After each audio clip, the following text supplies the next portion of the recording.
سلام دوستای عزیزم، خیلی خوش اومدین. ممنونم که این ویدیو رو برای تماشا انتخاب کردین. امروز جمعه است و یکی از روزای گرم تابستونیه. اینجایی هم که الان هستیم پارک آب و آتش تهرانه و همونطور که میبینید بچهای زیادی مشغول آب بازی هستن.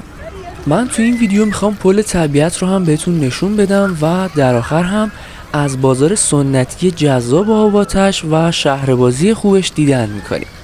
مثل همیشه با من همراه باشید و اگه ویدیو رو دوست داشتید لطفاً با لایک ویدیو از من حمایت کنید و اون رو با دوستاتون به اشتراک بذارید.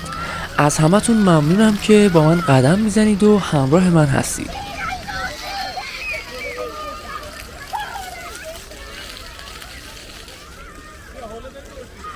دوستان این روزا هوای تهران واقعا گرمه و اگه قصد مسافرت به اینجا رو دارین بدونید که شبها برای تفریح و گردش خیلی مناسب تره.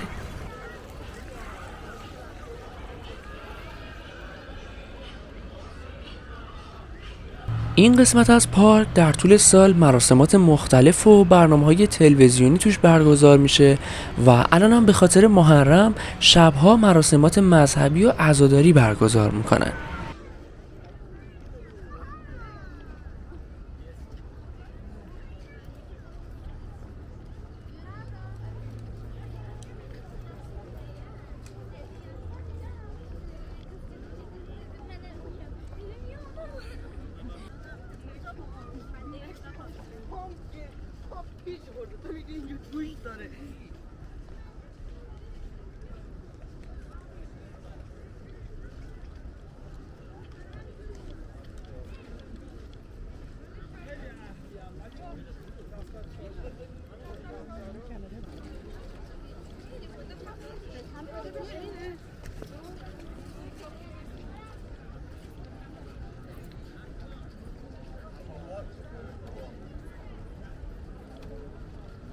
دوستان اینجا پل طبیعته که یکی از نمادهای تهران هم محسوب میشه.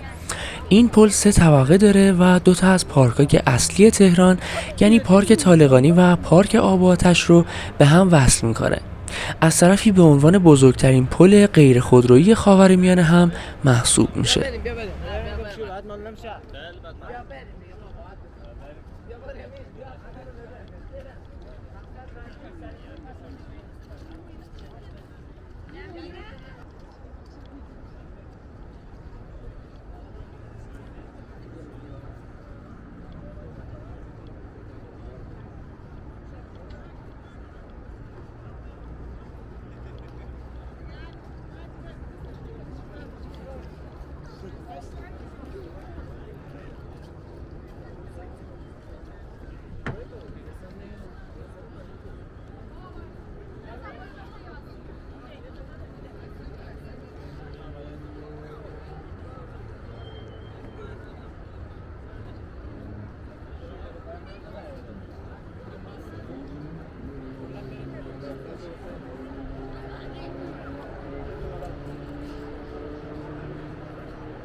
پل طبیعت 300 متر طول داره و با 2000 تن وزن بزرگترین پل غیر خودرویی ایران محسوب میشه.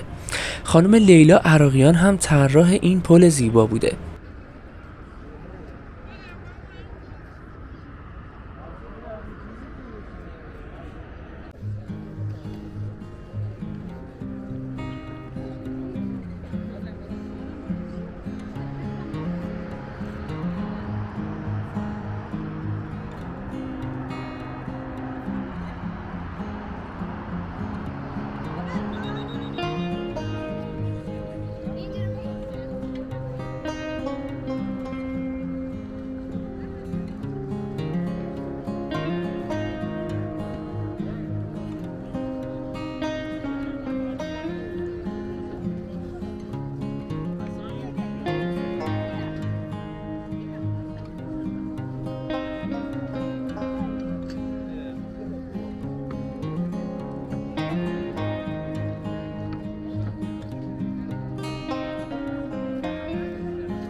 یکی از قسمت‌های جذاب پارک آب‌آتش گذر گردشگری یا بازار سنتیه.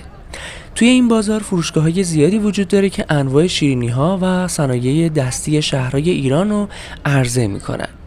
اینجا میتونید بهترین سوغاتی‌ها رو تهیه کنید و لذت ببرید. در کنارش هم شهر بازی و تعدادی فست فودی قرار داره که کمی جلوتر بهتون نشون میدم.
دوستای عزیزم خیلی ممنونم که تا اینجا ویدیو رو تماشا کردید. اگه سوالی در مورد ویدیو داشتید حتما تو قسمت کامنت ها بپرسید و مثل همیشه با لایک ویدیو از من حمایت کنید. امیدوارم از زندگیتون لذت ببرید و تا ویدیوی بعد مراقب خودتون باشید.